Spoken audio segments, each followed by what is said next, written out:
Bom, vamos direto ao ponto hoje. Temos em mãos um material bem denso. Um documento que se chama Lula versus Príncipe, em uma disputa eleitoral. E já adianto que é uma análise fascinante, viu? Com certeza. E a nossa missão nessa imersão de hoje não é de jeito nenhum tentar adivinhar quem ganharia essa eleição hipotética. Ou entrar em debate de torcida política, sabe? Exato. O foco é outro. A ideia é destrinchar a mecânica por trás de algo muito maior. O porquê de o Brasil decidir o seu futuro muito mais com base em arquétipos emocionais e numa psicologia coletiva bem antiga do que lendo propostas de governo ou planilhas de Excel. É um mergulho naquelas engrenagens invisíveis que fazem as pessoas escolherem seus líderes. E antes da gente começar a abrir essa caixa de ferramentas da psicologia eleitoral, é fundamental deixarmos as regras do jogo bem claras por aqui. Muito bem lembrado. Como nós vamos analisar um material que cita figuras políticas reais e que toca em visões econômicas bem sensíveis, é preciso que quem está ouvindo entenda que o nosso objetivo aqui é estritamente neutro. Estritamente neutro. Nós não estamos aqui para endossar nenhum dos lados. Não vamos validar políticas de esquerda ou de direita, nem dizer quem está certo ou errado. A proposta é observar o imaginário popular do mesmo jeito que um relojoeiro observa as engrenagens de um relógio, sabe? Dissecando ali como as peças interagem sem tomar partido. Perfeito. O palco está montado apenas para observação. E a premissa que o texto traz para iniciar essa análise é que o jogo eleitoral, na verdade, já começa completamente desequilibrado, antes mesmo de qualquer candidato abrir a boca. Isso é muito louco de pensar. Demais. O cenário hipotético da fonte coloca de um lado o atual presidente Luiz Inácio Lula da Silva e do outro o deputado Luiz Felipe de Orleans e Bragança. E a grande sacada do autor é que, no momento em que esses dois nomes são colocados lado a lado, a política deixa de ser uma disputa de argumentos racionais e vira uma colisão de símbolos. É como se ninguém estivesse realmente debatendo taxas de juros, né? Eles estão empunhando bandeiras emocionais. Exatamente. E entender o porquê disso acontecer é algo que transcende a política. Para quem está acompanhando a gente, seja alguém que lidera equipes numa empresa, que tenta vender uma ideia nova, ou que simplesmente quer entender por que certas narrativas viralizam na internet e outras não, essa dinâmica é essencial. É o tipo de conhecimento que se aplica a tudo. Total. Nós temos essa ilusão, quase reconfortante até, de que somos criaturas estritamente lógicas, que a gente pega os fatos, coloca numa balança e toma a decisão mais eficiente. Só que a neurociência e a psicologia cognitiva mostram o oposto. A gente filtra a realidade, né? Isso. Nós filtramos tudo através de lentes culturais muito profundas. O nosso cérebro é bombardeado por milhares de informações por segundo. Para não entrar em colapso, ele cria atalhos. E o atalho mais eficiente que existe é o símbolo. O que nos leva direto à forma como o autor resume esse embate hipotético. A manchete que ele propõe é bem direta. O ex-operário contra o príncipe. E pronto. E a complexidade morre aí. Exato. O argumento é que, numa arena pública, não adianta você trazer um gráfico de pizza perfeito, todo colorido, mostrando a evolução da dívida pública.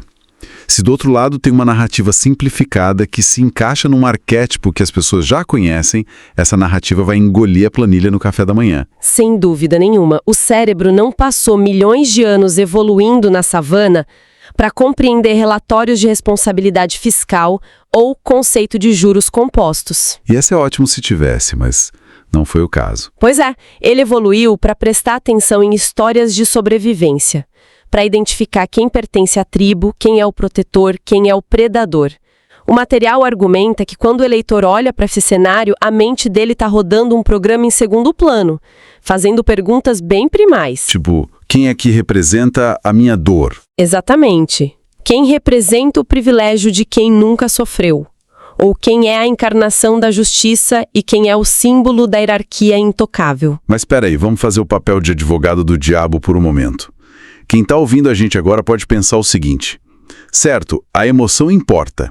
Mas e quando a economia vai mal? Ah, o choque de realidade. Isso. Se a inflação está 10% ao ano, corroendo o salário no supermercado, a pessoa não vai obrigatoriamente olhar para o próprio bolso e ser racional na hora de escolher.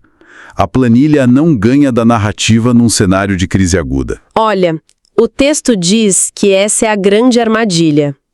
A dor da inflação, o aperto no bolso, isso é um fato empírico e real. A pessoa sente isso racionalmente. Mas a solução que ela escolhe para resolver essa dor continua sendo filtrada pelo arquétipo emocional. Então o problema é prático, mas a busca pela solução não é. Exatamente. Diante da crise material, o instinto não é procurar um técnico em economia para consertar os juros. O instinto de grande parte do eleitorado, moldado por essa cultura que o texto descreve, é procurar um protetor. Alguém que abrace a causa. Sim, a pessoa não vota num currículo de Harvard para resolver inflação. Ela vota no símbolo daquele que, historicamente, se apresenta como o escudo entre os vulneráveis de a crise. A dor é racional, mas o remédio procurado é completamente simbólico. Nossa, isso faz muito sentido. E o material vai na raiz do motivo pelo qual esse remédio simbólico específico é tão procurado no Brasil.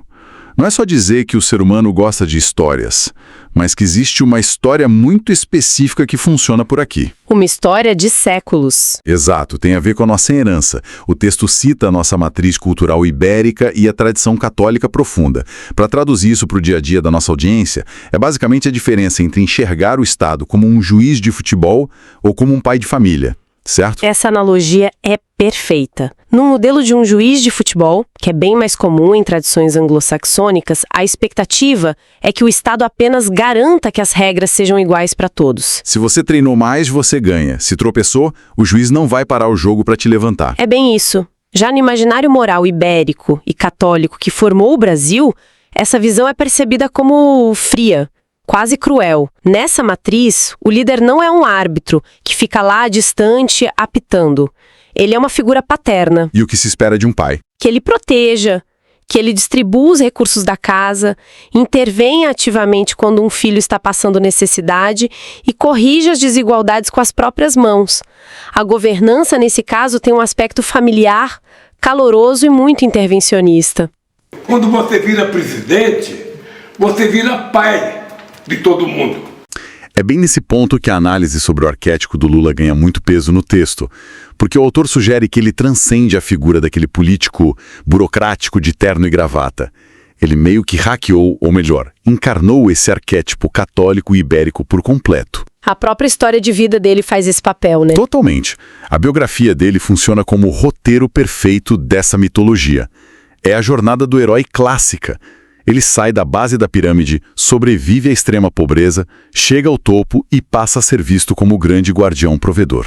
Eu morei num quarto de cozinha com 13 pessoas.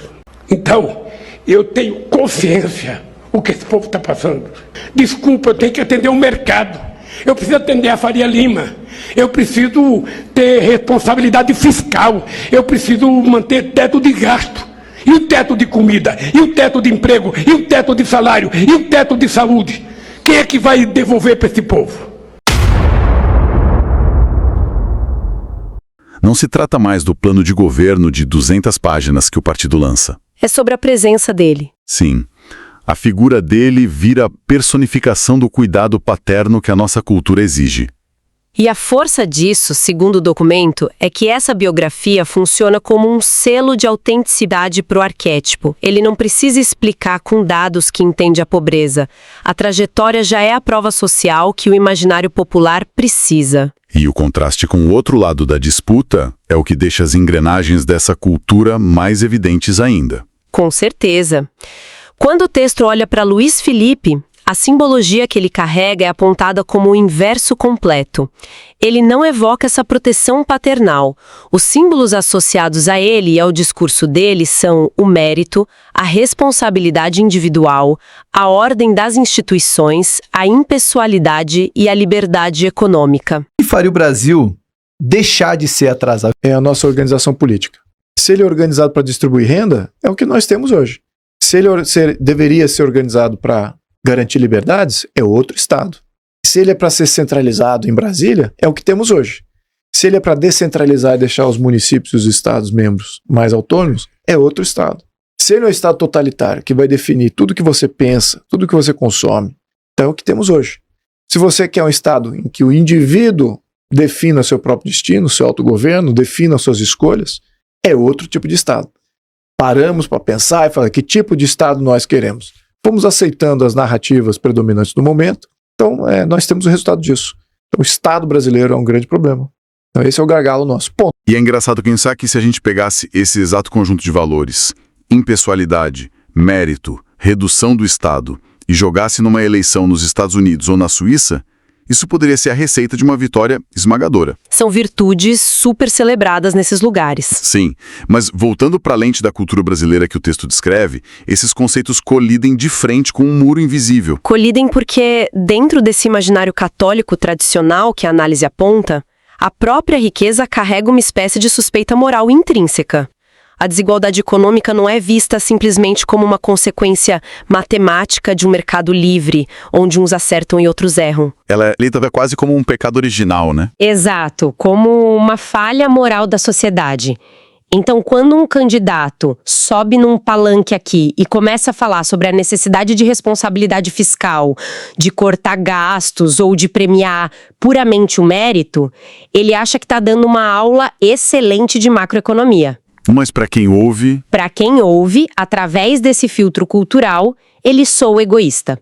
Ele está desafiando uma sensibilidade que exige compaixão e intervenção, não planilhas e austeridade. É como se um paciente chegasse no consultório com muita dor, querendo que o médico segurasse a mão dele, que demonstrasse empatia e prometesse que ia cuidar de tudo. Mas aí, em vez disso, o médico saca um quadro branco e começa a explicar a bioquímica molecular da doença. E explica por que o paciente precisa cortar carboidratos. Isso. O médico pode estar tecnicamente perfeito. A ciência dele está certa. Mas o desalinhamento emocional ali é total. A impessoalidade soa como pura falta de humanidade. Essa é a dissonância cognitiva operando na prática. O brasileiro médio, segundo a tese do autor, tem uma aversão enorme à impessoalidade. Sabe aquela famosa frase, aos amigos tudo, aos inimigos a lei? Ela reflete bem isso. Verdade. Um sistema impessoal trata todos como números, e a cultura local valoriza a proximidade, o jeitinho, a exceção, que é baseada no relacionamento humano. Prometer um governo que funcione como uma máquina impessoal e eficiente não aquece o coração de um eleitorado que foi condicionado a buscar o calor do apadrinhamento e da proteção. O atraso desse país é exatamente resultado de uma elite que dirigiu durante muitos anos esse país, que não se preocupou com a educação. Isso nos leva a uma das distinções mais operacionais do texto, que é a diferença brutal entre dois verbos: evocar e convencer. Esse conceito é maravilhoso. Se a gente trouxer isso para o mundo fora da política, me lembra muito o desafio de marketing entre uma marca centenária e uma startup. Pensa bem, se a Coca-Cola faz uma propaganda de Natal, ela não precisa te explicar os ingredientes do refrigerante ou a cadeia de distribuição dela. Ela coloca um urso polar, toca um sino e pronto. Pronto, evoca instantaneamente memória, família, momento feliz. Agora, se uma startup de software B2B lança um produto novo no mercado, ela tem que convencer, tem que mostrar a tela, explicar a usabilidade, provar o retorno sobre o investimento. É um esforço gigantesco. A comparação é cirúrgica. E na política analisada pelo documento, a dinâmica funciona do mesmo jeito. O candidato que adota o discurso da proteção social, da distribuição de renda e da defesa dos oprimidos não precisa gastar a energia mental do eleitor. Ele está apenas acionando o botão do evocar. Ele aperta o play numa música que todo mundo já conhece. Exato. Quando ele pronuncia certas palavras-chave, ele ativa redes neurais de memórias simbólicas que já estão instaladas há séculos na cabeça das pessoas. Ele não precisa provar empiricamente que o modelo econômico dele é viável a longo prazo. O símbolo da compaixão se basta. É o caminho de menor resistência para o cérebro. Enquanto o candidato que está do outro lado, nossa, ele tem que dar uma aula exaustiva. Se a proposta dele é descentralizar o Estado, privatizar ou focar no equilíbrio fiscal, ele está preso no campo do convencer. Ele precisa que o eleitor ative o que os psicólogos chamam de sistema 2 do cérebro. Aquele pensamento lento, analítico. Aquele que gasta muita glicose. E vamos ser sinceros, ninguém quer gastar energia cognitiva depois de um dia exaustivo de trabalho, pegando o ônibus lotado, para entender os impactos do Pacto Federativo na arrecadação de impostos. Ninguém mesmo. O autor usa a expressão teatro cultural, e ela ilustra perfeitamente essa simetria. Um dos candidatos já entra no palco como o protagonista de uma peça que a plateia inteira conhece de cor. A audiência sabe quando tem que aplaudir, sabe quem é o vilão e sabe qual é a moral da história antes da cortina abrir. E o outro? O outro candidato entra no mesmo palco e tenta encenar uma peça de vanguarda, em um idioma estrangeiro, precisando parar a encenação a cada 2 minutos para explicar o roteiro por público. A desvantagem dele não é técnica, ela é puramente estrutural e simbólica. A identidade emocional sempre vai atropelar o argumento lógico no ambiente de massa. O que nos empurra direto para a tese final do documento. E é aí que as coisas ficam bem densas em termos de valores. O texto conclui que, no fundo, todo esse teatro reflete uma preferência absoluta da cultura brasileira. A preferência pela igualdade material em detrimento da liberdade estrutural. E entender a diferença entre esses dois conceitos é a chave de tudo nessa análise. Pode explicar pra gente? Claro. Liberdade estrutural significa que as leis são as mesmas para todos. As barreiras para abrir um negócio são baixas, os impostos são simples e o Estado sai do seu caminho. Se você vai ficar milionário ou falir, depende de você e do mercado. É um ambiente de alto risco e alta recompensa. Mas materialmente? Materialmente, os resultados serão desiguais, porque as pessoas são diferentes, têm habilidades diferentes e sorte diferente. Certo. Todos os sistemas que temos hoje são sistemas de domínio e controle e remoção de renda, propriedade e oportunidade da sociedade. É isso que temos. E a igualdade material? Já a igualdade material não foca nas regras do jogo, ela foca no placar final. É a demanda de que o Estado intervenha pesadamente para garantir que a diferença no placar não seja muito grande. E ele faz isso cobrando muito de uns para transferir para outros. Na prática, é a cultura dizendo o seguinte: eu abro mão de um ambiente de negócios dinâmico e livre se, em troca, você me garantir que ninguém vai ficar totalmente desamparado. É exatamente esse o pacto velado. E se um candidato não entende que essa é a premissa fundamental de quem está ouvindo o discurso dele, ele está correndo na direção errada. O texto aponta que o candidato que vende liberdade estrutural para uma população que anseia desesperadamente por igualdade material e proteção não perde por ser incompetente ou por ter uma equipe ruim. Ele perde por desalinhamento simbólico. Ele está oferecendo a mercadoria certa na prateleira cultural errada. É um choque de oferta e demanda invisível. O que nos leva à conclusão prática de tudo isso? O documento deixa evidente que a métrica de sucesso em uma campanha com essas características não é quem apresenta a melhor solução matemática para os problemas do país.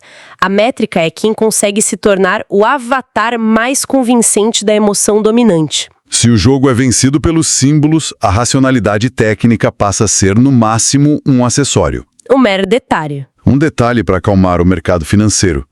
Enquanto a verdadeira batalha, aquela que ganha voto, acontece no subconsciente coletivo. Ou seja, tentar mudar o resultado de uma eleição apenas melhorando a qualidade do debate técnico é como tentar enxugar gelo. O alerta final da fonte é pesado nesse sentido. Se os símbolos ditam o jogo, a única maneira de alterar os vencedores a longo prazo é alterando a própria cultura. E mudar o imaginário de séculos de um país inteiro não é algo que se faz numa campanha de rádio e TV de 45 dias, certo? Longe disso. É um trabalho geracional. Alterar a cultura significa reescrever a base de como as pessoas enxergam o papel do indivíduo perante a comunidade e perante o Estado. Exige uma transformação educacional profunda, a criação de uma nova literatura, novas narrativas e novos heróis. Heróis que consigam validar, na prática, valores como a autonomia e o mérito. Sim, de forma que eles deixem de parecer conceitos frios e passem a ser vistos como libertadores. É, sem dúvida, a batalha mais longa e silenciosa que existe. O que traz uma perspectiva fascinante para a gente debater. E até um pouco assustadora. Porque, historicamente, a cultura muda a passos de tartaruga. Levam gerações. Mas agora, a tecnologia entrou na sala e sentou na primeira fila. E aí que fica o nosso convite à reflexão para quem acompanha a gente. Se a psicologia coletiva e a manipulação desses antigos arquétipos emocionais são as forças reais que decidem os rumos de um país, o que é que acontece a partir de agora? Pois é, com a inteligência artificial no meio de tudo isso. Nós vivemos numa era em que algoritmos conseguem mapear não apenas as nossas preferências de consumo, mas as vulnerabilidades emocionais de cada pessoa em tempo real. O que acontece com essa dinâmica do ex-operário contra o príncipe, quando uma máquina puder desenhar e testar milhões de variações de um símbolo, até encontrar aquele que destrava perfeitamente o seu subconsciente e de forma hiperpersonalizada? É um mapeamento em escala industrial dos nossos botões emocionais. Exatamente.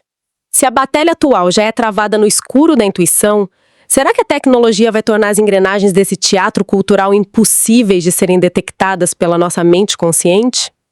É um pensamento que definitivamente muda a forma como a gente vai olhar para a próxima notificação que pular na tela do celular, ou para o próximo discurso político que aparecer no nosso feed. Fica claro que as planilhas estão perdendo a guerra para os mitos há muito tempo. Mas as armas de criação desses mitos acabaram de receber um upgrade, no mínimo, intimidador. Uma reflexão necessária para os tempos de hoje. Chegamos ao fim de mais uma análise profunda aqui, e esperamos que esse exercício de observar as engrenagens por trás do debate tenha sido proveitoso para quem nos escutou. Continuem questionando as narrativas prontas. Procurem sempre os símbolos escondidos atrás dos discursos lógicos. E não deixem de reparar no teatro cultural que acontece todos os dias à nossa volta. Um excelente dia ou noite e até a próxima imersão. Este vídeo e o conteúdo deste canal como um todo objetivam despertar na audiência a percepção dos perigos das conclusões apressadas no Brasil, profundamente influenciado pela religião católica, tão comuns no nosso dia a dia quanto perigosas para a liberdade, a razão e o progresso do país. O problema é usar a economia como pretexto para impor uma moral religiosa disfarçada de ciência. Enquanto esse viés dominar o debate, o Brasil continuará discutindo o termômetro, impostos, redistribuição, narrativas morais de justiça social e justiça fiscal, e não a verdadeira causa da febre, o baixo estímulo ao enriquecimento, insegurança jurídica motivada pelo emocionalismo. A raiz do estatismo como consequências de uma cultura que demoniza a riqueza em vez de entender a sua dinâmica com base na realidade, e não em uma moral ultrapassada da época em que a riqueza era fruto de guerras, pilhagens, escravidão e reservada para os amigos do rei, entre os quais a Igreja Católica sempre esteve presente. Capitalismo não é um problema moral a ser espiado. É um sistema de coordenação humana a ser compreendido e respeitado o máximo possível com respeito aos direitos e garantias individuais baseados nos princípios democráticos. O capitalismo nada mais é do que a democracia na economia. E isso exige menos sermão e mais razão. Quando o pensamento crítico desaparece, a ignorância coletiva toma conta. E nesse cenário, cada um se convence de que está absolutamente certo. Pensamento crítico é mais do que pensar demais. É um hábito disciplinado, quase uma arte. Questionar aquilo que parece óbvio, investigar antes de aceitar, exigir provas antes de se deixar levar por qualquer crença. É a capacidade de duvidar até mesmo das próprias conclusões. O brasileiro, em geral, não está preparado para verdades duras. A influência secular da cultura moral religiosa centrada na culpa agravou essa disposição. Durante séculos, formou-se uma mentalidade que trata o indivíduo como incapaz, fraco demais para a liberdade, imaturo demais para a responsabilidade, dependente demais da tutela de autoridades morais e políticas, e ele adorou. Vai, Bolsa Família, 25 anos nós recebemos Bolsa Família. Poucos buscam a verdade porque poucos realmente conseguem suportá-la. A maioria prefere narrativas consoladoras, explicações fáceis e mentiras confortantes. E é justamente por isso que pensar com autonomia se torna, no Brasil católico, um ato raro e quase sempre incômodo. Se você chegou até aqui, isso indica disposição para confrontar ideias que desafiam o que, no Brasil, costuma ser tratado como consenso. Em vez de recuar, você permaneceu. Em vez de se fechar, ouviu. Em vez de buscar conforto, aceitou o desconforto da análise crítica. Essa é a linha divisória entre quem apenas repete slogans e quem assume a responsabilidade de refletir e formar convicções próprias. Poucos buscam a verdade. Ela exige maturidade para suportar seu peso. Narrativas reconfortantes e explicações simplificadas são psicologicamente mais atraentes. Nesse ambiente, pensar com independência torna-se um ato raro e incômodo. O antídoto está no conhecimento estruturado e metodologicamente orientado, capaz de revelar pressupostos ocultos, intenções implícitas e omissões estratégicas. Compreender como argumentos são construídos e o que deliberadamente fica fora do debate permite antecipar movimentos, reduzir a margem do imprevisto e evitar manipulações. No Brasil, a política opera como uma disputa permanente de narrativas, fortemente influenciada por símbolos morais herdados da tradição ibérica, especialmente no que diz respeito à riqueza, à pobreza e à ideia de redenção. O teatro político não se sustenta apenas pelos atores no poder, mas também pelo público que legitima o espetáculo. Quando a política é tratada como religião e líderes são vistos como redentores, em vez de gestores avaliados por desempenho, instala-se um ciclo de indulgência, justificativas e repetição de erros. O país não permanece estagnado por escassez de recursos, mas por déficit de lucidez crítica. Então, a partir do momento em que você toma uma informação para si, você não está mais sendo a mesma pessoa. Há uma mudança cerebral, uma mudança, obviamente, cognitiva, uma nova interpretação de realidade. Você passa a ser uma nova pessoa. O problema é que quando se pega a mesma informação e se repete a mesma informação, incansavelmente, século após século, e as pessoas continuam aceitando sem questionar. A imbecilidade, ela é uma escolha.